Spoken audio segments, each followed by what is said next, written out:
CCN news एक पाऊल महाराष्ट्रासाठी।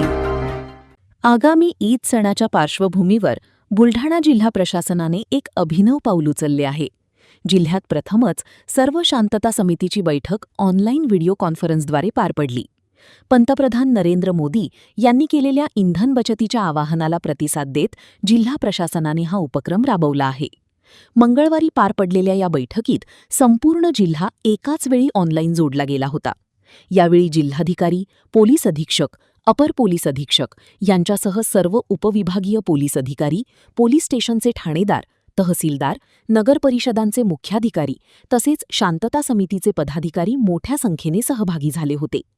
पंतप्रधान नरेंद्र मोदी यांनी देशवासियांना इंधनाचा वापर कमी करण्याचे आवाहन केले आहे।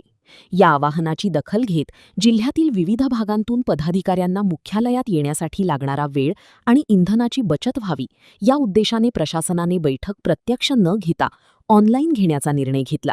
या निर्णयाचे सर्व स्तरांतून स्वागत होत आहे। बैठकीदरम्यान ईद सण शांततेत आणि सौहार्दपूर्ण वातावरणात पार पाडण्यासाठी प्रशासनाने केलेल्या तयारीचा आढावा घेण्यात आला। प्रत्येक पोलीस स्टेशन अंतर्गत करण्यात आलेल्या प्रतिबंधात्मक उपाययोजना आणि बंदोबस्ताची माहिती यावेळी देण्यात आली। विविध तालुक्यांतील शांतता समिती सदस्यांनी त्यांच्या भागातील नियोजनाचा अहवाल सादर केला।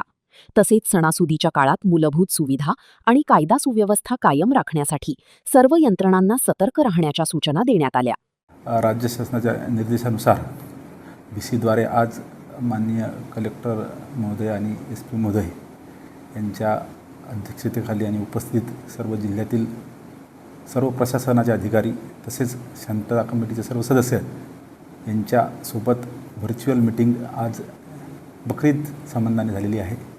आगामी बकरीद संबंधाने प्रशासनाने दिलेल्या सूचना तसेच शांतता कमिटीच्या सदस्यांमार्फत ज्या काही सूचना प्राप्त झालेल्या आहेत आणि जो काही गोहत्या बंदीविषयक कायदा आहे त्याबाबतच्या ज्या काही सूचना आहेत त्या सर्व सदस्यांमार्फत समाजात जातील आणि हा आपला बकरीदचा जो काही सण आहे हा उत्साहात आणि शांततेत पार पडेल या संबंधाने प्रशासनाने पूर्ण पाऊल उचललेले असून सर्व ठिकाणी व्यवस्थित बंदोबस्त नेमण्यात येणार आहेत आणि जे काही समाजकंटक आहेत त्यांच्यावरती आपण अगोदरच प्रतिबंधात्मक कारवाई केलेली आहे आणि पोलीस विभाग या बकरीदसाठी पूर्णतः सज्ज आहे आणि सर्व मुस्लिम बांधवांना मी आमच्या पोलीस विभागाच्या वतीने बकरीदच्या शुभेच्छा देतो।